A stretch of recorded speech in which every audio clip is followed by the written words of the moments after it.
La cursada se los voy a mandar para que lo tengan como bibliografía de apoyo para el final. Bueno, entonces, abrir mi archivo y cuando vengan los textos griegos les voy a ir compartiendo pantalla para que lo puedan ir siguiendo.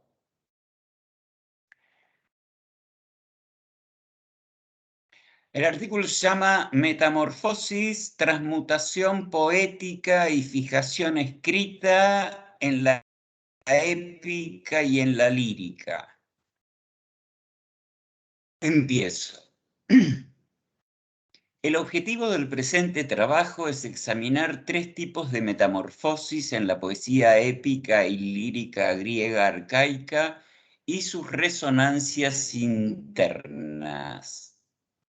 Al hablar de resonancia me refiero a un concepto establecido en la crítica homérica en sus dos corrientes de oralistas versus neoanalistas con respecto a la relación entre los dos grandes poemas y el ciclo épico.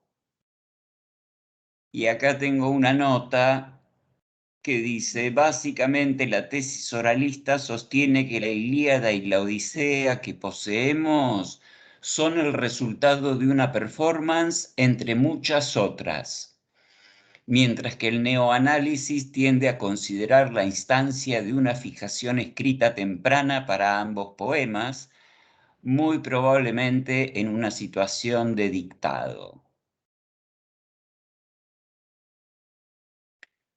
Sigo con el texto. Claramente la palabra resonancia surge entre los oralistas y apunta a considerar los efectos sobre las muy variadas audiencias de las performances de la épica, tanto heroica como didáctica.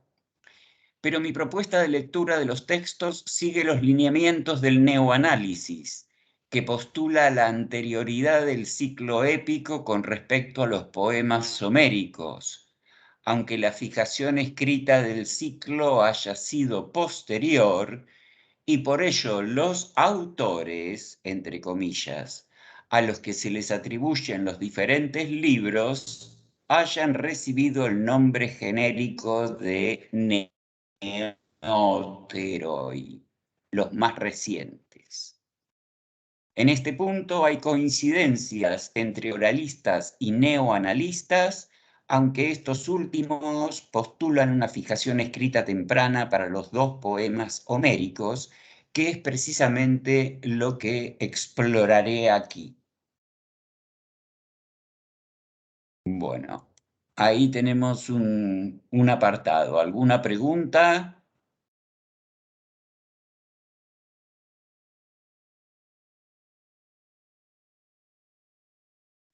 Sigo entonces.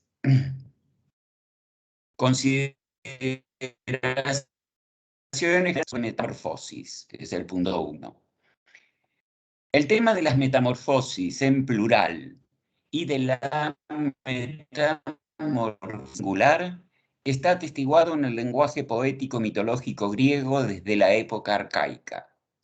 Podemos hablar de una tipología de las diversas metamorfosis que se dan en la literatura griega a partir de una primera distinción entre metamorfosis natural o cósmica frente a metamorfosis voluntaria. La distinción entre metamorfosis múltiple o simple y una tercera distinción entre metamorfosis. Y ahí tengo una notita que dice, me limito a ilustrar el canto 10 de la Odisea, que presenta el accionar mágico de la hechicera Circe, transformando en cerdos a los compañeros de Odiseo. 10, 235 a 246. En cuanto a las metamorfosis simples, como la de Dafne en laurel o la de Io en vaca, constituyen un cambio de estado permanente. Sigo con el texto.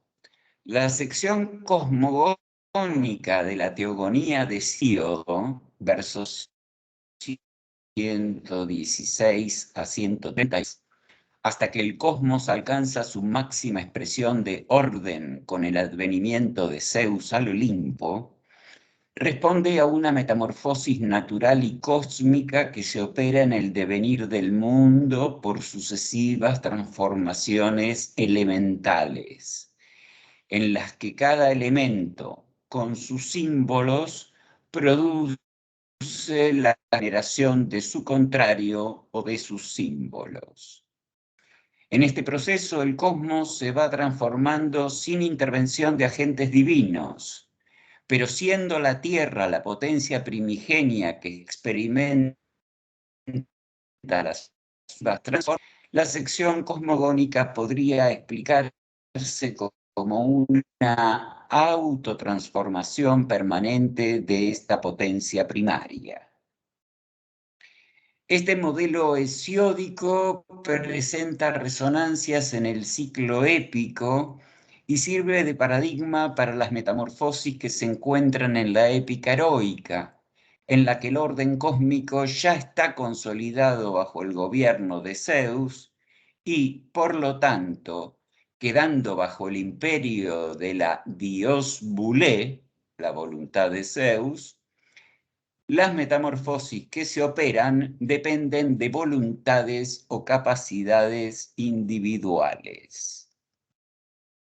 Y ahí tienen unas referencias a la Teogonía de Hesíodo, a los versos 465, 730 y 1002, donde se habla o de la bulé de Zeus o, en el caso del 1002, que se cumplía el pensamiento de Zeus, del gran Zeus.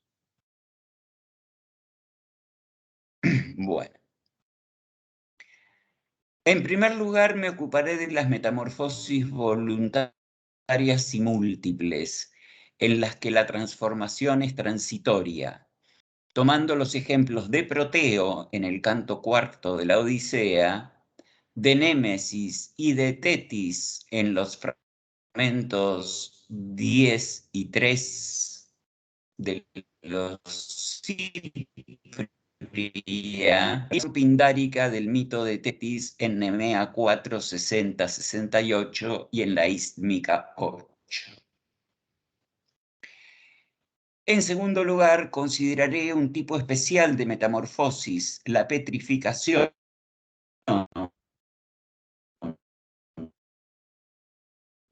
la tradición poética plasmada en escritura. Se han elegido pasajes de Ilíada 2, 3:17 a 3:25, que presenta el prodigio de la transformación en piedra de una serpiente por parte de Zeus con la interpretación del adivino Calcas, y de Odisea 13, 125 a 187, diálogo entre Poseidón y Zeus que culmina en los versos 100, piedra de la nave de los Feacios por parte de Poseidón, como indicadores de autoconciencia poética de fijación por la escritura. En tercer lugar, en el contexto crítico de las discusiones de oralistas y neoanalistas sobre la obra de temas homéricos y su relación con el ciclo épico, se examina la resonancia de la fórmula Dios de Teleie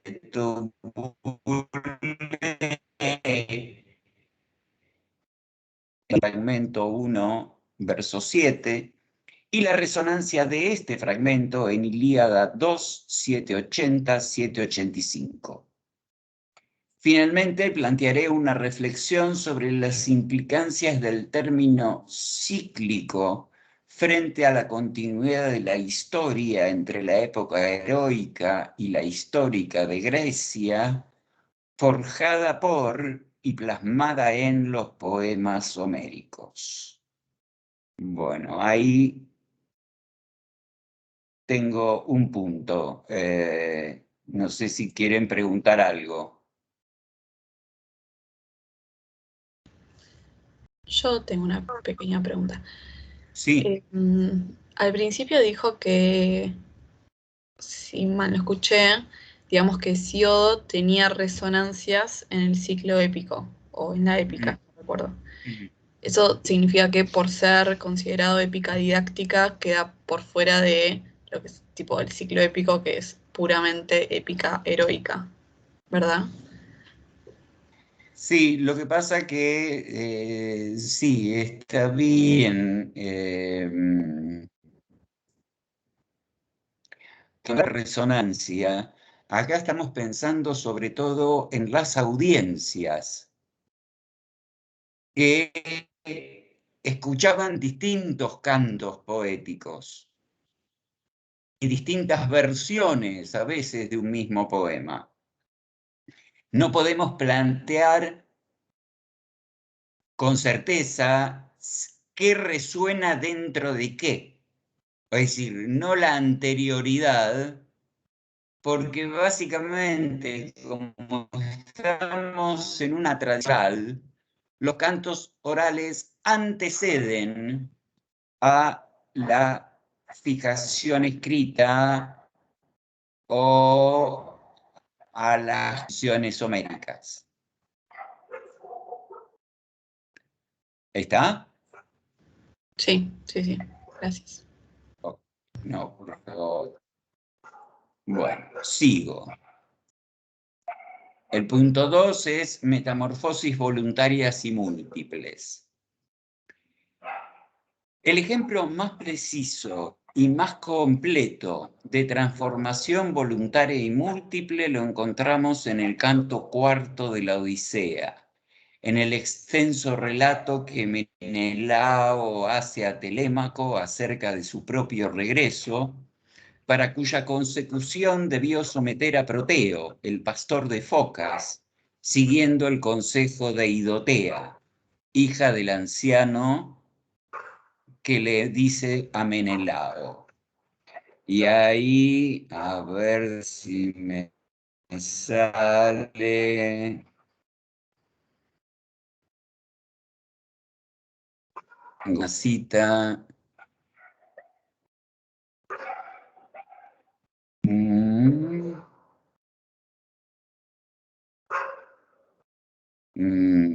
no me sale la opción de compartir pantalla. Debería haber un cuadrado con una flecha que diga compartir pantalla completa en los iconos de ahí abajo. Es que ahí está, son esos iconos los que no me aparecen. ¿No está al lado del botón de salir? No, pero me parece que no le aparece la Sí, aquí, barrita. ya lo encontré, ya lo Ahí está. encontré.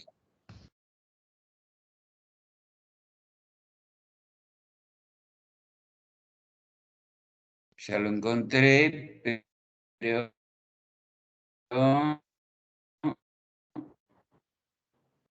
bueno, vamos a ver.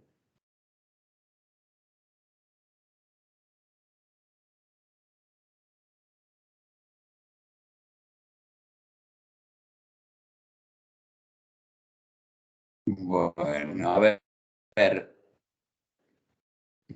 Mm,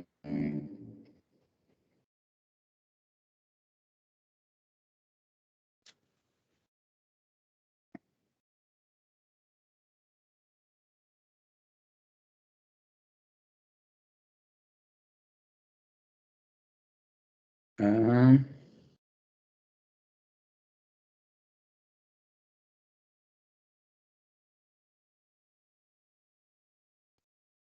no, bueno. A ver.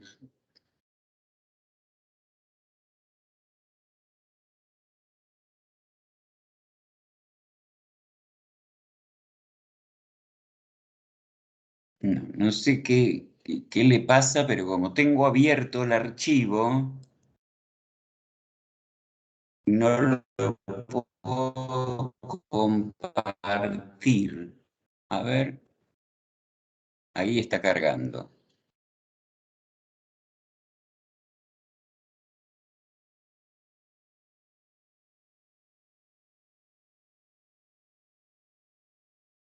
No.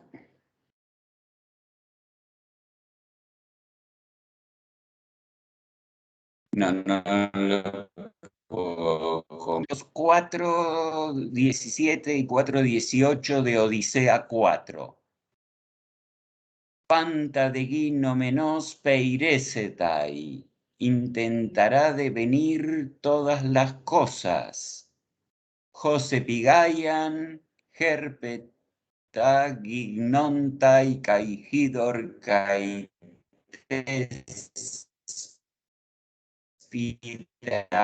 espir. Nacen sobre la tierra y en agua y en portentoso fuego.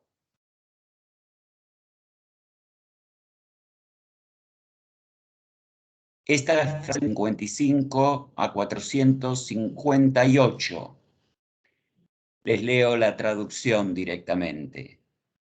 Y el anciano no se olvidó de su doloso arte, dolíes tegnes, sino que se convirtió primero en melenudo león, pero luego en serpiente y en pantera y en un gran cerdo y en árbol de elevada copa.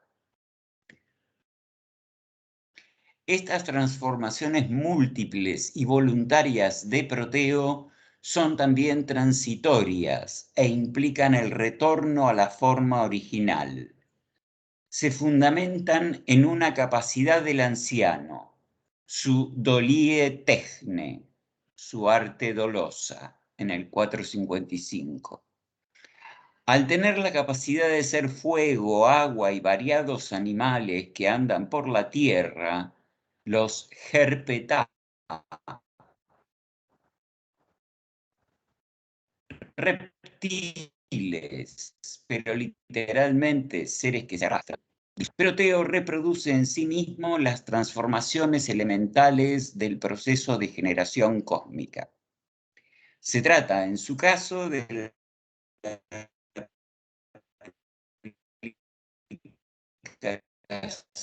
ese proceso cósmico en un nivel general, que sirve de paradigma para otras transformaciones conservadas en el ciclo épico, en los ciprias, basadas en la necesidad y en el intento de escapar del acoso de un dios, némesis de Zeus en el ciclo épico, o incluso de un héroe mortal, Tetis de Peleo, como veremos a continuación. Lo que importa subrayar es la relación entre estas metamorfosis y el curso narrativo de las acciones relatadas. En el caso de Proteo, Menelao debe afrontar y de algún modo participar en la recapitulación del proceso cosmológico. El anciano, su forma original, proporciona entonces a Menelao información clave para lograr su regreso a Esparta. Es volver a Egipto y hacer hecatombes a los 477 a 479, y también información adicional para el alcance narrativo en su conjunto.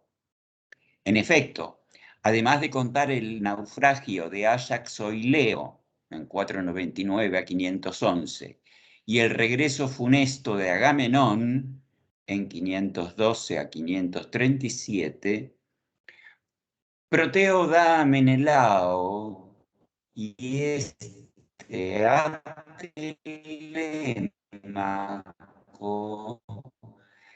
la noticia de que se encuentra en la isla Lips, 555 a 560, que es el punto del que para la narración en el canto siguiente. y en rigor del que ha partido el poema, versos 10 a 19. Tenemos con esto en la metamorfosis múltiple y transitoria de Proteo una instancia que da paso al desarrollo de la acción. Pero hay algo muy significativo en el episodio para la argumentación del presente trabajo, y es que Menelao, después de hacer las hecatombes en Egipto, erige un túmulo a Agamenón, 4.584. Amontoné un túmulo para Agamenón para que la gloria sea inextinguible. Inasvet tos cleoseie. Hecho que presupone una inscripción, como bien glosa el escoliasta. El escoliasta antiguo dice, hizo un cenotafio para Agamenón. Cenotafio quiere decir tumba vacía, que no está el cuerpo, que es solo el monumento. Hizo un cenotafio para Agamenón, escribiendo allí en la piedra su nombre y la causa de la muerte y dónde fue y cómo ha padecido. El lector y el intérprete moderno tenderán a dar por sobreentendido que el escoliasta proyecta sobre el verso homérico los usos de una cultura ya letrada. Pero el hecho de que se trate de un cenotafio, esto es, un túmulo vacío, refuerza la necesidad de una inscripción, y más tratándose de una tierra extranjera familiarizada con los hábitos de la escritura, que Menelao y Helena no podían desconocer. Bueno, hay una nota por ahí, pero la paso por alto. Total, después lo van a tener. El escoliasta completa su glosa diciendo: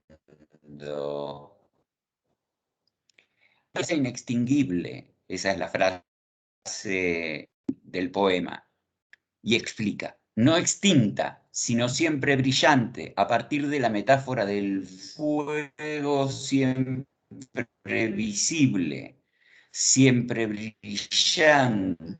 El fuego hace manifiesto y muy famoso al poseedor. Ahí termina la cita del escoliasta. Esto pone en relación la visibilidad de la escritura, que es la que a su vez hace visible la gloria de Agamenón. De este modo, partiendo de las metamorfosis de Proteo, arribamos a la erección de un monumento que implica el uso de la escritura como medio de fijación y transmisión de la memoria cultural, a la manera de la civilización egipcia. Ciertamente Proteo ofrece más información a Menelao concerniente a su destino final. No morir en Argos, sino ser trasladado a los campos elíseos, por ser esposo de Helena y yerno de Zeus. Canto cuarto, versos 561 a 569. El punto fundamental de este pasaje radica en el hecho de que Helena es inmortal por ser hija de dioses, Zeus y Némesis, según la tradición de los cantos ciprios.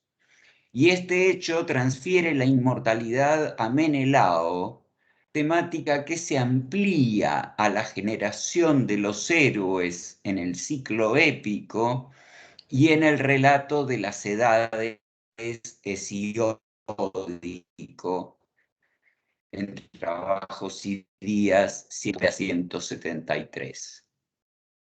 Ahora bien, las metamorfosis múltiples y transitorias de Proteo implican una prueba para el héroe que debe someter al anciano hasta fijarlo nuevamente en su forma original para obtener la información buscada.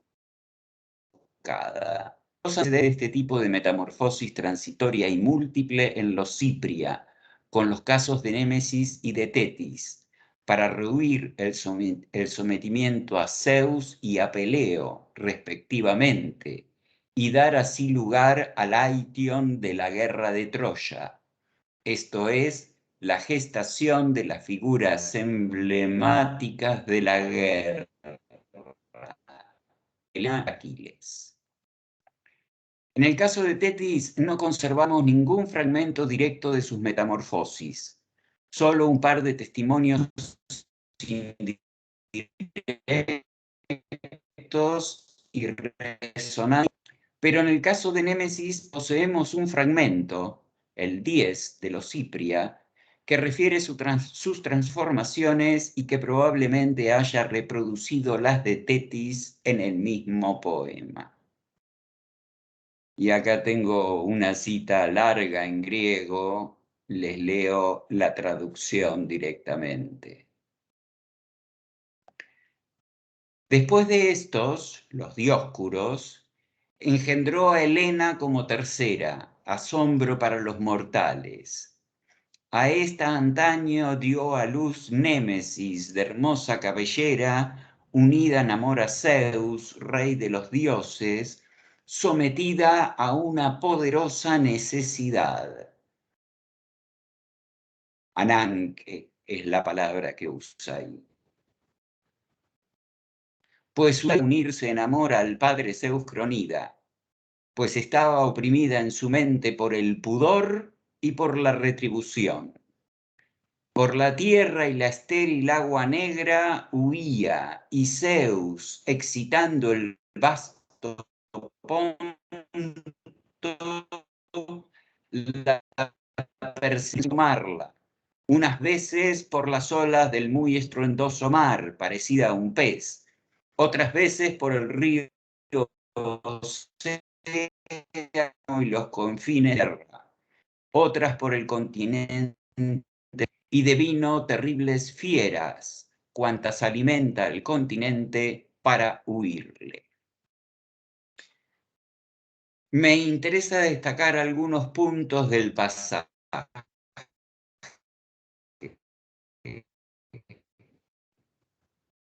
1. El sí, verso 1, en consonancia con los efectos producidos por la petrificación operada por Zeus en Ilíada 2, 318 a 320, taumatzomen, nos admirábamos, nos asombrábamos, estamos en el discurso de Odiseo, y con los efectos de la petrificación de la nave de los Feacios operada por Poseidón, especialmente el efecto previsto por Zeus en Odisea 13, 157, 158. Hinataumatsos inhapantes anthropoi. Episodio para que se asombren todos los hombres. Episodio que examinaré. Por lo pronto, baste con señalar que el efecto de Tauma implicado en el nacimiento de Helena en los Cipria coincide con el buscado por los poemas homéricos. Nombre de Meso, madre de Helena, el juego etimológico con el concepto de retribución en los versos 5, 6, donde dice, pues desgarraban su mente se desgarraba por el pudor y por la retribución, Nemesei. Cabe preguntarse cuál es la retribución temida. La asociación con el pudor, Aidoi, podría hacer pensar en un castigo de Hera. Pero el plan mayor del poema, según el fragmento 1, examinado en el último apartado de este trabajo, nos remite a la concepción de la guerra de Troya como medio de reducir la superpoblación mundial y poner fin a la acción de los héroes, de modo tal que la concepción de Helena y la de la guerra resultan una retribución para el género humano. 3. El alcance de la fórmula crateres hipananques del verso 3, sometida por una poderosa necesidad. Aquí también cabe preguntarse cuál puede haber sido la necesidad. El contexto perdido del poema podría hacer pensar en el deseo sexual de Zeus de Panesis, pero una vez más, ese deseo está motivado precisamente por la necesidad de engendrar a Helena para cumplir con el plan de Zeus en el fragmento 1. Esto es, liberar a la tierra del peso de los hombres. 4. La asimilación animal a los elementos incluye un pez en el medio líquido y a inatería, terribles fieras en el medio sólido, así como la huida hasta los confines de la tierra en el verso 10, que implica un recorrido y una recapitulación cósmica para engendrar a Helena. Las metamorfosis de Némesis no están completas en el fragmento. Sabemos por transmisión indirecta, por Apolodoro 3.10.7, que Némesis se transforma en oca, animal volátil del elemento aire, y entonces Zeus la posee metamorfoseado a su vez en ganso o cisne. Némesis pone un huevo que es encontrado por un pastor en bosques sagrados y entregado a Leda para su custodia hasta el nacimiento de Helena. De este modo, el lenguaje poético articula las instancias del devenir cósmico, reproduciendo en escala microcósmica sus sucesivas fases y estados, entendiendo por esto el paso por los elementos y la adopción de diferentes formas animales y vegetales en el caso de Proteo. En el caso de Tetis no conservamos ningún fragmento directo, solo fuentes secundarias y resonancias relevantes en la Ilíada y en la lírica de Píndaro. En Ilíada 18, 433-34, en la visita de la diosa a Hefesto para pedir la fabricación de las armas para Aquiles, Tetis dice: Cayetle seunen, y soporté el lecho de un varón, pola malú que celusa, no queriendo para nada, que el escoliasta glosa. Y acá viene lo que dice el escoliasta. A partir de esto, los neóteroi hablan de sus metamorfosis.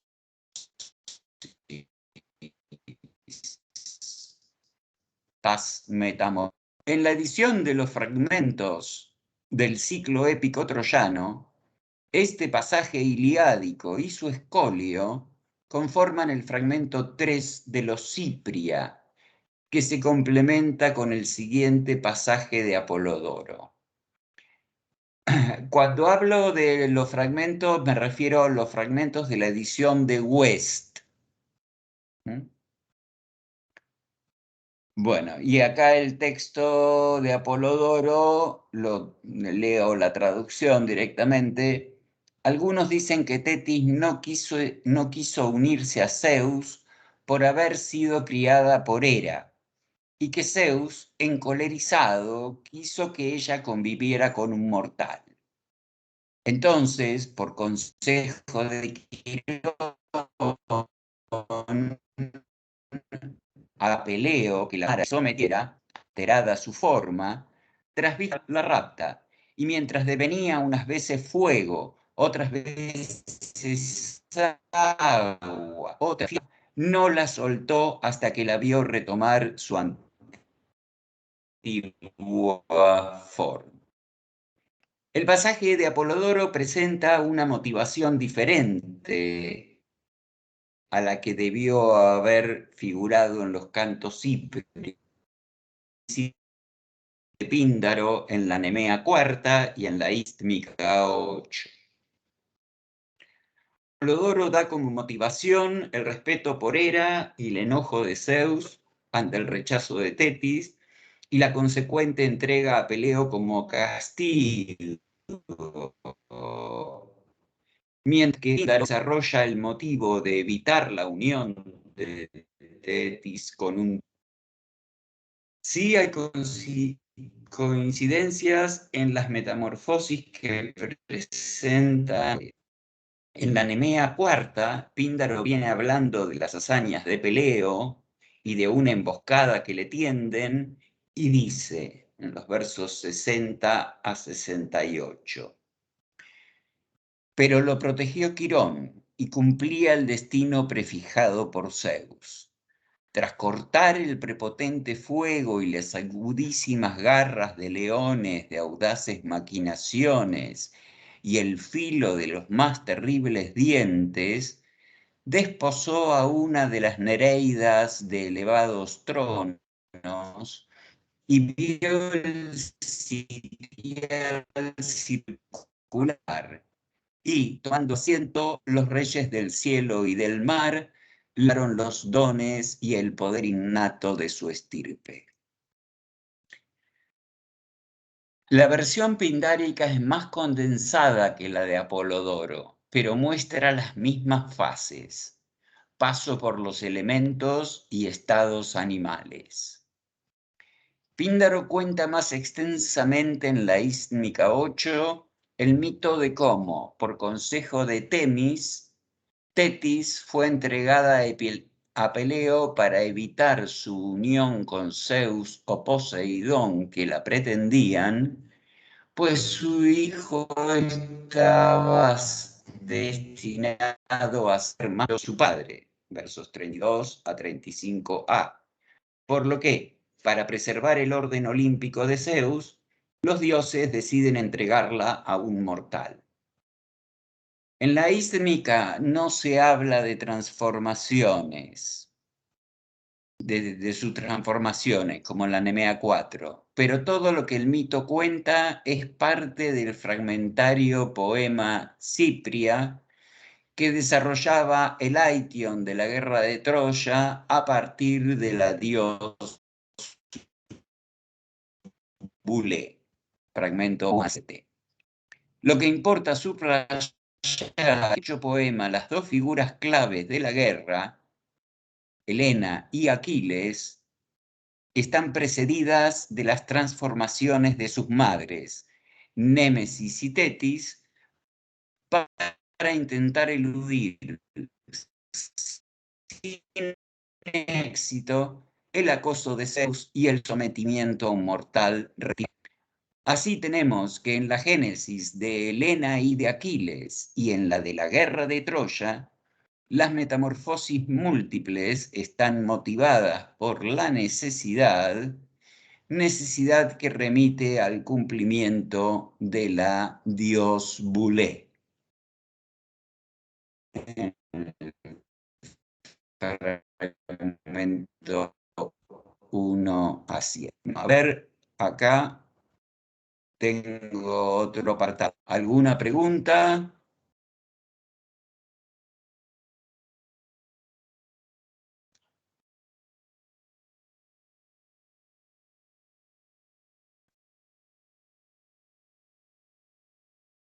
¿No hay preguntas? Yo, por mi parte, no, profe. Me están siguiendo bien, ¿no? Sí, claro, profe, sí. Ok. Bueno. Malena, ¿querías decir algo?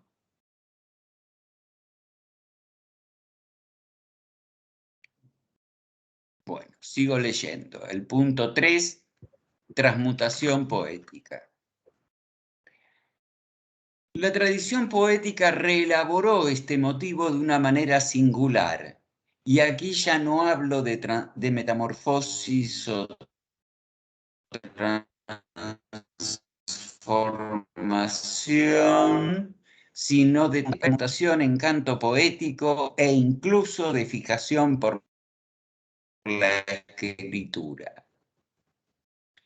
Resulta en este punto ineludible hacer referencia a los pasajes de 3:125 a 128, en el que Helena teje y con esto fija los trabajos a Ézlus que aqueos y troyanos padecen por ella, e Ilíada 6, 356, 358, en el que Helena presenta la autoconciencia poética de ser objeto de canto para los hombres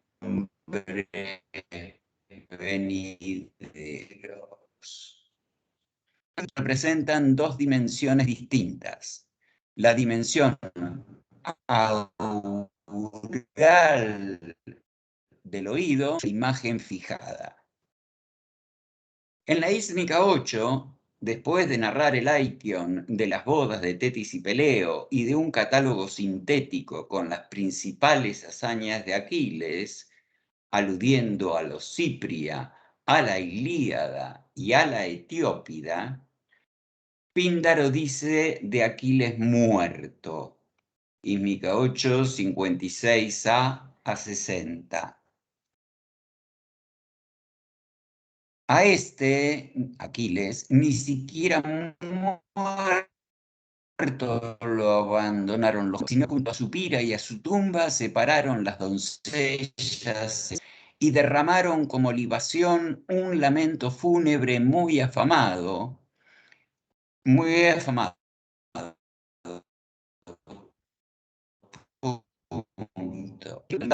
entregar al noble hombre, incluso consumido, a los himnos de las diosas. Como he observado en otro lugar, es el artículo que tengo en la himnodia griega sobre el himno homérico Afrodita, hay una gradación para referirse a la exaltación del héroe. Aoidai, cantos, Threnon, el lamento fúnebre, himnois, los himnos. Son especificados como un trenos de las musas, derramados como una libación, y son los dioses mismos quienes entregan al héroe muerto a los himnos. Para Píndaro y su audiencia, los himnos de las musas que celebran a Aquiles son los cantos épicos. Ilíada, Odisea 5, 299 a 312, y los poemas del ciclo que relataban sus hazañas y su muerte. Su transmutación en canto poético, propiciada por su madre y acordada por los demás dioses, como la autoconciencia poética que manifiesta Helena en la Ilíada, son el resultado final de las metamorfosis experimentadas por sus respectivas madres a través de los elementos, reproduciendo en sí mismas el paradigma gobierno de Zeus.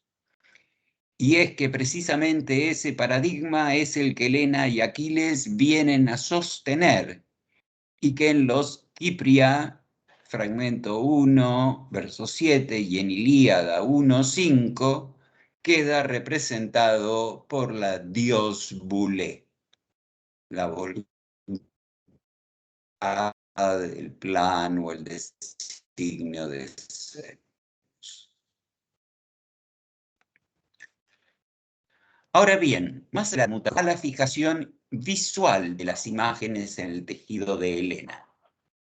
La Ilíada presenta otro pasaje muy visual en el que el texto muestra la autoconciencia poética de su perdurabilidad. En el canto 2, en la exhortación de Odiseo a las tropas para permanecer en Troya, el héroe se remonta al momento de la partida desde Áulide, otro episodio de los Cipria, cuando en medio de los sacrificios a los dioses acontece un prodigio. Una serpiente, suele traducirse, devora las 8 crías de un ave y al ave misma en la copa de un plátano. El suceso es natural, pero se carga de significación por darse en el contexto de los sacrificios. Odiseo recuerda a las tropas. Ilíada 2, 3:17, 3:20.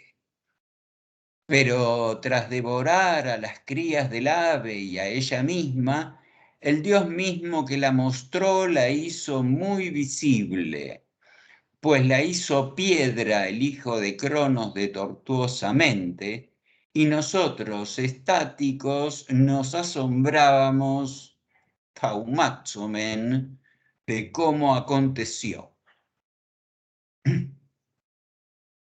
Fíjense, ahí estoy retomando con ese taumáxomen algo que ya dije y que avisé que iba a expandir. El adivino Calcas interpreta entonces el prodigio, teras, estableciendo la ecuación entre las aves devoradas con los 9 años de guerra y la transformación en piedra como la victoria y la gloria imperecedera. Aquí viene una cita de Ilíada 2, 3, 24. Este gran prodigio nos lo mostró el providente Zeus, de tardío cumplimiento, Joucleo supotoleitai, cuya gloria jamás perecerá. Como ya he señalado en otro lugar, es un artículo que hicimos con Alejandro en el año 2013, guía clásica del 2013. Hay una ecuación entre el prodigio y la guerra de Troya y una ecuación entre los aqueos y la serpiente. Proponemos también una ecuación entre la petrificación y la gloria imperecedera. Estas ecuaciones resultan enunciados autorreferenciales del poema a través del discurso de Odiseo, en tanto manifiestan la autoconciencia poética de una cristalización de los hechos que los conservará por siempre en la memoria colectiva. Conciencia de escritura por las siguientes razones. La petrificación es paralela a la erección de monumentos con inscripciones.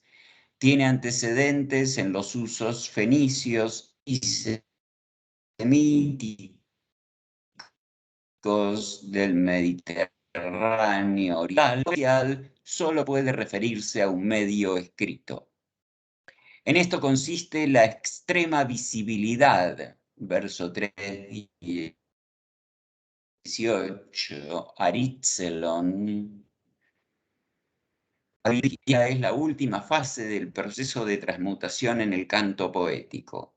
La transmutación del canto poético mismo en escritura y con ello en literatura. Me centro ahora en la petrificación de la nave de los feacios por parte de Poseidón, en Odisea 13, 163 a 100, petrificación operada por Zeus, en Ilíada 2, 3:17, 3:25. Ambos dioses representan agentes meteorológicos. Determinadas circunstancias pueden producir petrificaciones en el mundo natural que los humanos percibían como prodigios. El episodio abarca los versos 125 a 187 del canto 13 de Odisea, cuando Poseidón se percata de que los feacios han consumado el nostos de Odiseo dejándolo en Ítaca y decide ir a interrogar la voluntad de Zeus. 13.127, Dios de Xeire Tobulen, e indagaba la voluntad de Zeus para obtener su consentimiento y que será deshonrado por haber dejado a Odiseo con más riquezas que las que hubiera obtenido como parte del botín en Troya. 129 a 138. Y a ver, tengo una notita con esa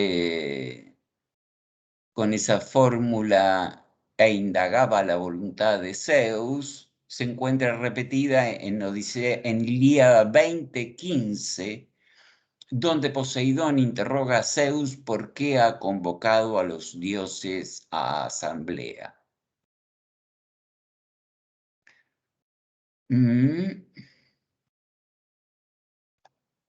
El punto de las riquezas...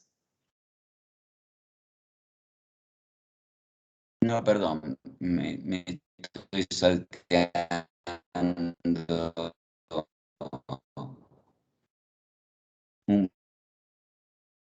a castigar a los feacios por haberlo devuelto a Odiseo con más riquezas, algo ya anunciado por Zeus a Hermes como parte de su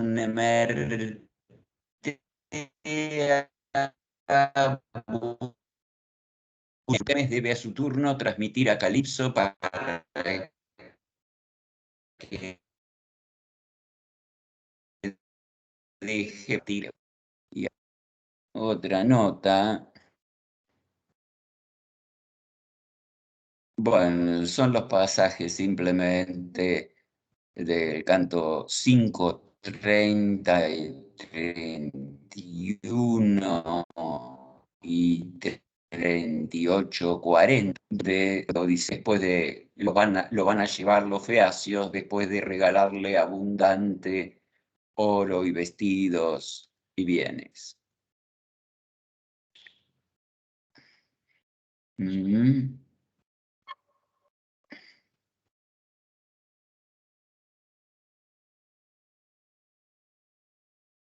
El punto para la argumentación de este trabajo, pues las riquezas constituirán el medio para la restauración del poder real en Ítaca, y en este sentido implican, desde su escondite en la cueva de las ninfas, el desarrollo de la segunda mitad del poema.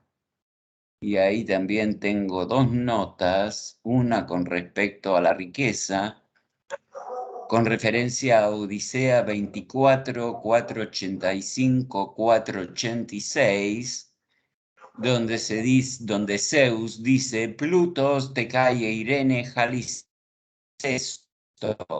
y que haya riqueza y paz en abundancia.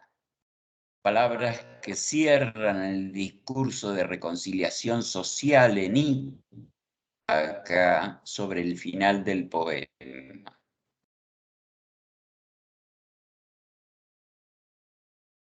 Y los cantos 363, 364 del canto 13, en los que Atenea invita a Odiseo a ocultar las riquezas en lo más recóndito de la gruta, y 366 a 371, en los que se concreta el escondite, significativamente marcado en el verso 370 con la roca que la diosa pone en la abertura del escondrijo. Tapa el lugar donde ocultaron las riquezas. Nótese que Poseidón no objeta el nostos de Odiseo, pues lo sabe prefijado de antemano. Lo dice en 132, 133, nunca te partiste. No obstante, en su comentario, Hoekstra, 1990, escribe, y a ver, les leo la traducción del inglés. La unión con las líneas precedentes, 125 a 127, nos llevarían a esperar medidas adicionales de Poseidón contra Odiseo. Pero resulta que solo los feacios son las víctimas. Con un simple de escenas olímpicas similares en la acción principal apenas está tocada en una oración subordinada, en el verso 163-164, que es cuando se realiza la metamorfosis. La transformación en piedra, la petrificación. La expectativa de medidas adicionales contra Odiseo queda refutada por el texto mismo, 133, 32, 33. El nostos de Odiseo ya estaba prometido por Zeus y Poseidón lo sabía. Por esto la consulta de la dios Bulé concierne a los feacios. Y si bien es cierto que la acción principal está en una subordinada, en un verso y medio, la modalidad y el alcance de la acción hace del diálogo y del contexto implicado mucho más que una copia lisa y llana de escenas similares en la Ilíada. Ante el consentimiento de Zeus para aplicar un castigo, Tisis, en el verso 144, Poseidón explicita su idea en versos 149 a 152.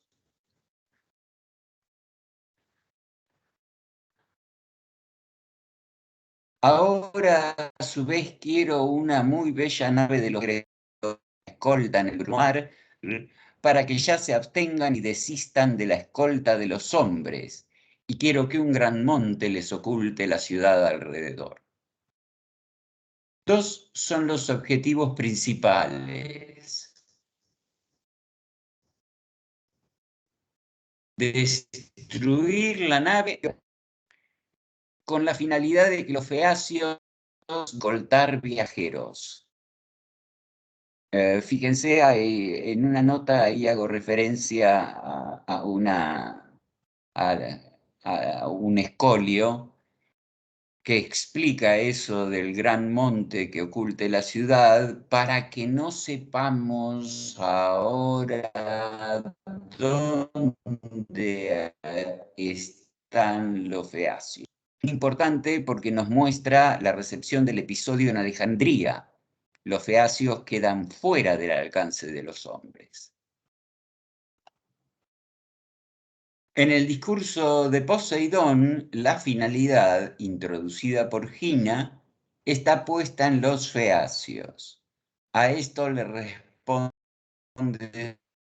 Zeus en 155. Cuando la vean venir impulsar gentes desde la ciudad, semejante a una rápida nave, para que se asombren absolutamente todos los hombres, ginataumatson sin japantes anthropoi, y que un gran monte les oculte la ciudad alrededor. El consejo de Zeus comporta la unificación de los dos objetivos principales de Poseidón, la realización de ambos en un solo acto. El escoliasta glosa coloca cerca de la tierra un peñasco, haz a la nave piedra. Y entonces la nave petrificada pasa a ser el gran monte que oculta la ciudad de los feacios, como se da en la ejecución. Pero no dice que es acción, cuando la vean venir impulsada a todas las gentes desde la ciudad, y hace extensiva a todos los hombres la finalidad del asombro. En 157-158, también introducida por Gina. Los feacios están en el encuadre, en la ocasión y en el cierre. Pero la finalidad del asombro causado por la petrificación de la nave se proyecta a una audiencia mucho más amplia que la local de los feacios, a absolutamente todos los hombres, esto es, a toda la humanidad. Y esta es la dios Bulé, la voluntad de Zeus, que Poseidón fue a escrutar en el verso 127, y a continuación el poeta cuenta cómo se concretó. Son los versos 159 a 164. Pero después que oyó esto, Poseidón, que sacude la tierra, se fue para ir a Esqueria, donde los feacios nacen. Allí se detenía, y llegó muy cerca la nave surcadora del mar, rápidamente impulsada. Y fue cerca de ella el que sacude la tierra, y aquí viene la relativa a la que hacía referencia Hoekstra, el que la hizo piedra y la enraizó golpeándola desde arriba con mano plana, y se marchaba lejos. Como puede observarse, la petrificación y el enraizamiento constituyen la concreción de los dos objetivos principales de Poseidón en un mismo acto. El escoliasta comenta: el que la hizo piedra, el que petrificó a la nave. Esto es la concreción del consejo de Zeus, como también se verifica en el contexto y en el efecto sobre los feacios. Y acá una cita de los versos 165 a 170. Y entre ellos hablaban las palabras los feacios de los remos, varones ilustres por sus naves. Así, alguno repetía tras verlo a otro cercano: ¡ay de mí! ¿Quién encadenó en el mar la rápida nave impulsada hacia acá?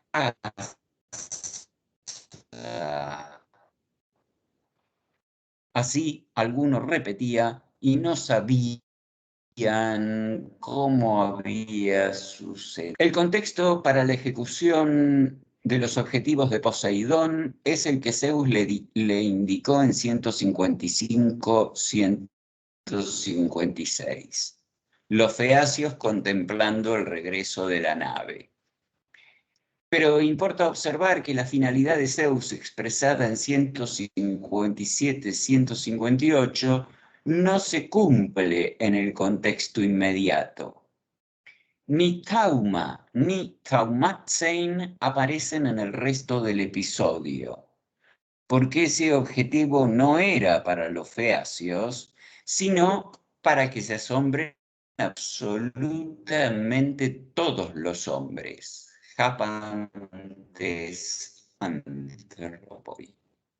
Los feacios no parecen percatarse del alcance de lo sucedido con la nave. El rey Alcino recuerda públicamente las antiguas predicciones.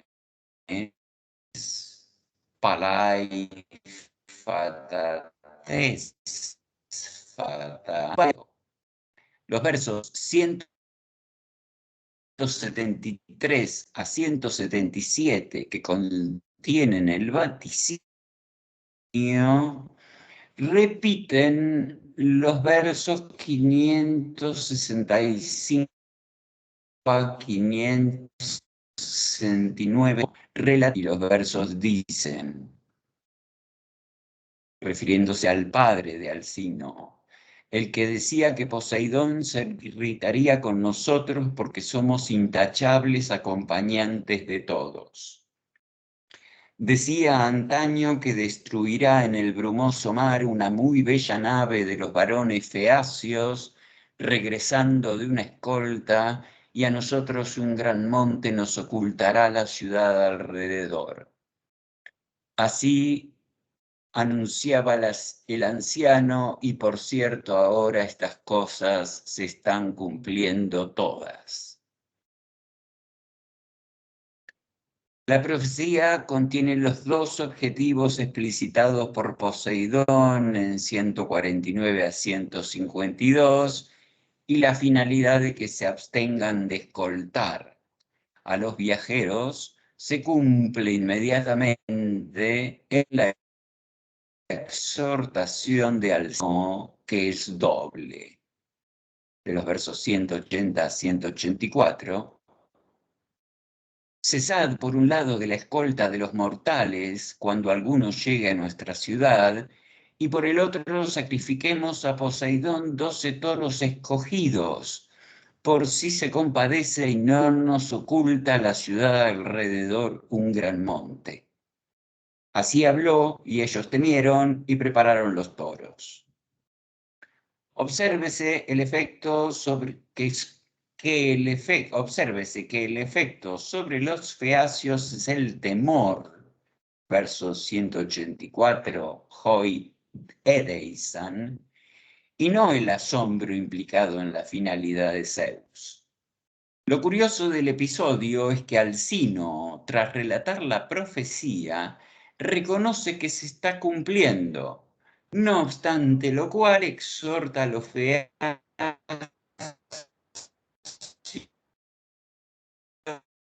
a realizar el ocultamiento de la ciudad, cosa que ya ha sucedido con la nave petrificada y enraizada en el mar. 163-164. Sin embargo, la perplejidad de Alcino y de los feacios, así como la finalidad del asombro, puede hacerse extensiva a autores e intérpretes, pues a propósito del verso 183, Hoekstra, 1990, comenta: no se nos dice si esto sucedió o no. Eso es lo que dice Hoekstra. A la luz del examen proseguido, parece que el relato del poeta deja en claro que la petrificación y el monte son un mismo fenómeno, y así lo entendían los escoliastas, y que Poseidón no se compadece ni acepta los sacrificios simplemente porque se había ido lejos. 164.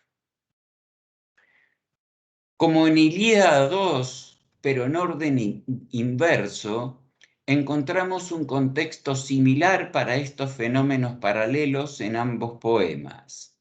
En Ilíada, sacrificios, un fenómeno natural, la serpiente que devora un nido, petrificación e interpretación profética.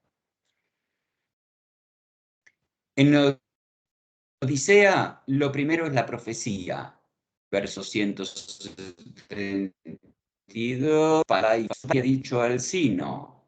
Luego, el fenómeno natural de la nave que regresa, petrificación y sacrificios contrafácticos a Poseidón, pues lo que esperan que no suceda ya ha ocurrido y no lo han percibido claramente.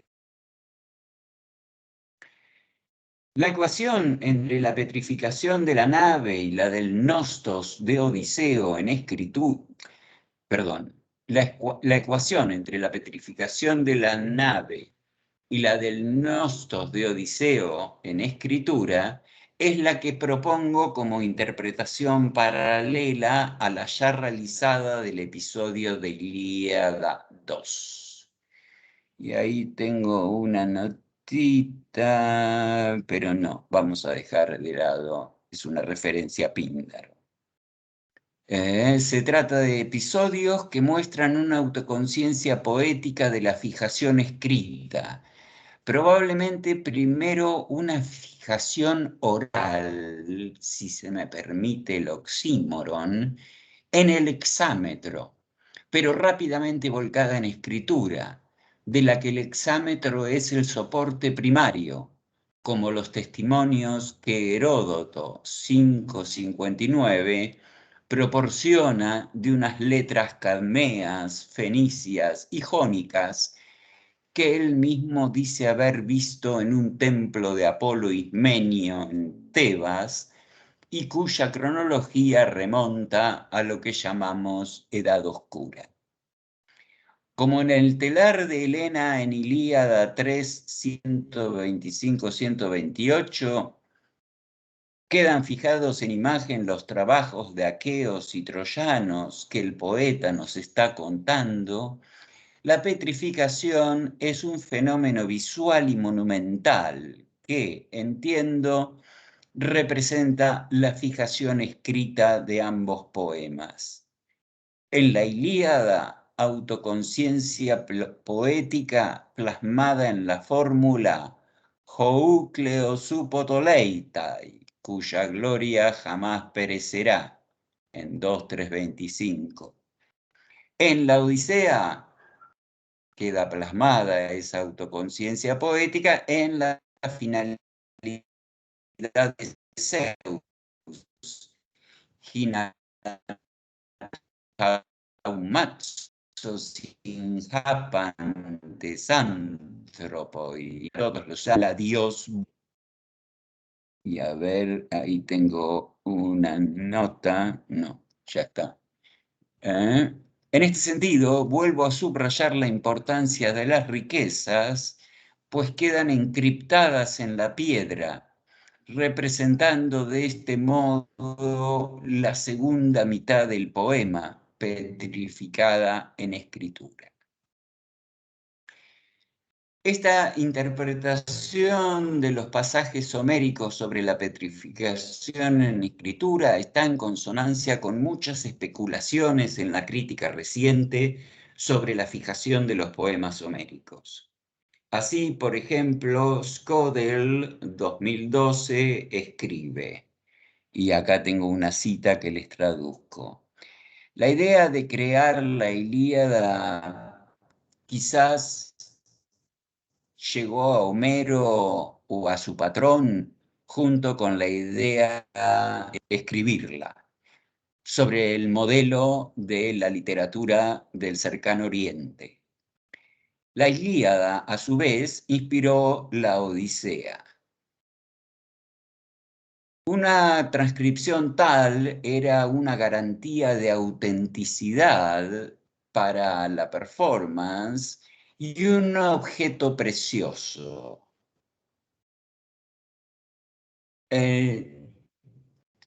Podría no haber sido entendida como un arquetipo para copias o incluso control sobre cada palabra en performance.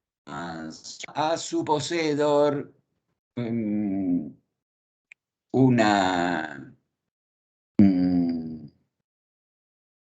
pero permitía a su poseedor hacer un reclamo de descendencia directa desde el poeta.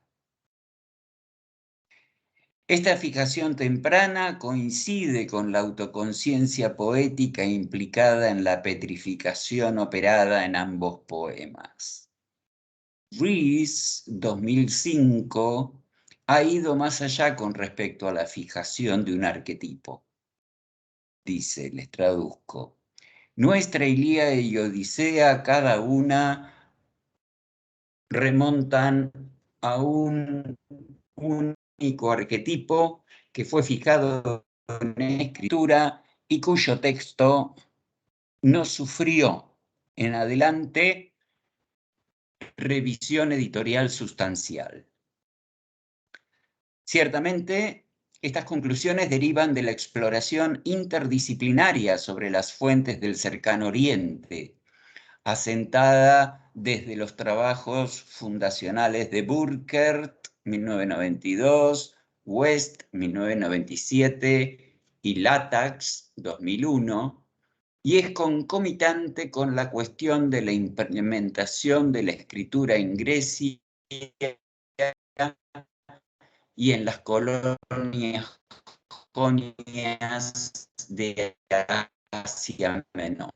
Pau 91 es sobre de la adaptación del alfabeto fenicio con el objetivo primario de transcribir los cantos orales, si bien no mayoritariamente aceptada, ha tenido un alto impacto en la crítica homérica posterior en relación con la escritura y también en las investigaciones sobre la implementación y difusión de la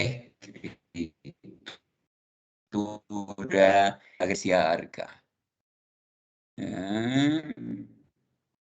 La teoría del dictado oral, formulada por Yanko 1998, ha sido proseguida por Rees 2005, que realza el contexto de intercambio cultural con el Oriente.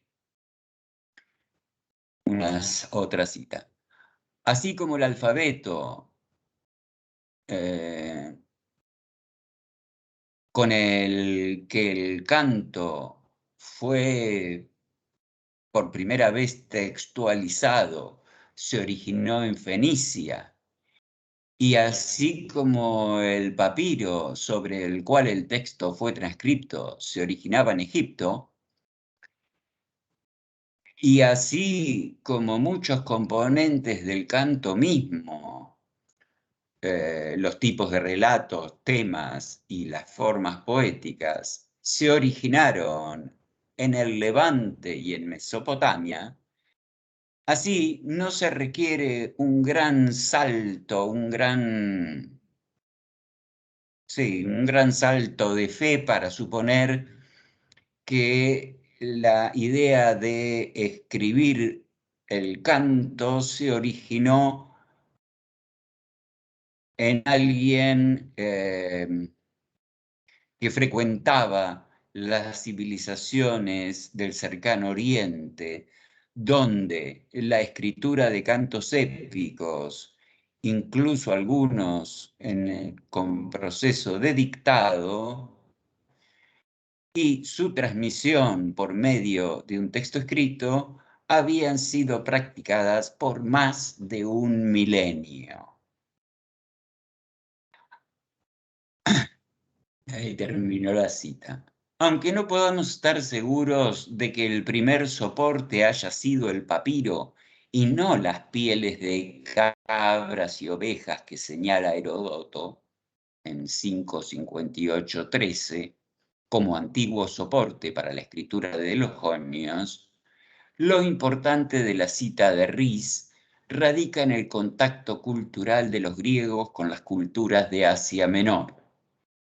Y concluye: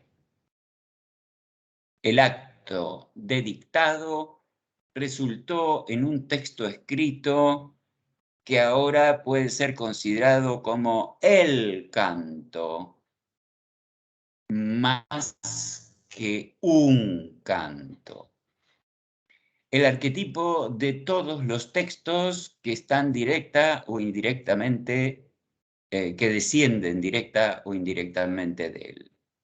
Este arquetipo fue transmitido con un cuidado tan notable y conservadurismo, y digamos más bien intentos de conservación, que retuvo en su forma textual, incluso hasta nuestros días, más de 2700 años después de su primer registro, muchos claros vestigios de aquel evento histórico del dictado oral. Nótese la datación postulada por Rees para los arquetipos textualizados. Nos remite al siglo VIII a.C., lo que implica que las instancias de composición, ciertamente oral en su forma primigenia, y de fijación escrita pueden haber coexistido, como continuó coexistiendo la gran tradición de performance oral con la existencia física de un texto.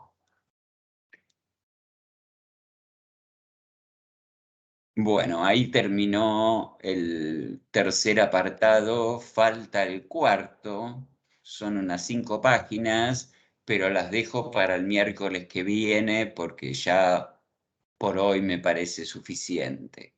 No sé si tienen alguna pregunta para hacer hasta aquí.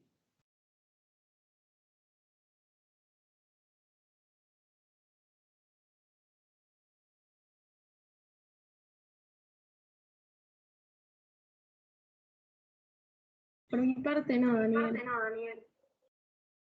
¿Me pudieron seguir bien?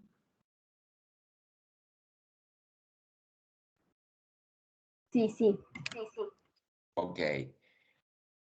Bueno, entonces, mañana tienen el último teórico especial de literatura. La semana que viene, el miércoles, voy a hacer el cierre con la última parte del artículo, que un poquito ya la conocen porque era parte de la que esposo. Y bueno, y prepárense alguna batería de preguntas para la última clase. Y después ya el jueves que viene, no mañana, el otro, y el viernes vamos a ir con las lecturas y devoluciones de los trabajos, las exposiciones que les indicó Alejandro. ¿Vos también vas a estar el jueves y el viernes? Yo voy a estar los 2 días, sí. Perfecto. Bueno, gente, nos vemos entonces la semana que viene, el miércoles. Hasta la semana que viene, profe. Hasta la semana que viene, chao. Bueno, suerte, Igual. buen fin de...